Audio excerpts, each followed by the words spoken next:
Vas troje živite u ovom stanu, jel da? Da, moja sestra, moj muž i ja.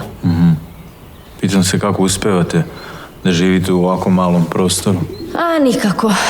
Mislim, pored toga što živimo, ja ovdje i radim. Stvarno? Da. A baš je malo. A jest. Evo ovako, imam predlog ja. Slušam. Vi imate mali stan, a ja imam veliku praznu kuću. Pa sam mislio da ti živiš tamo. Sa porodicom, naravno. A kirija, računi? To ćemo sve da se dogovorimo napismeno. Koje su vaša prava i obaveze i moje, naravno. Izvinite, ali ja mislim da nemam para za tako veliku i luksuznu kuću.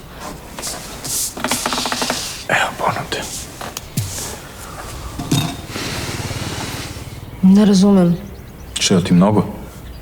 Ne, mislim, ovo je jako velikodušno. Ja stvarno ne znam šta da kažem. Mislim, ja moram sve da proverim prvo sa mužem i sa sestrom, pa ću javiti. Dobro. Proveri, samo mi javiš što pre, zato što sutra uveče moram da se vraćam za Pariz. Naravno, naravno. Sve ćemo javiti.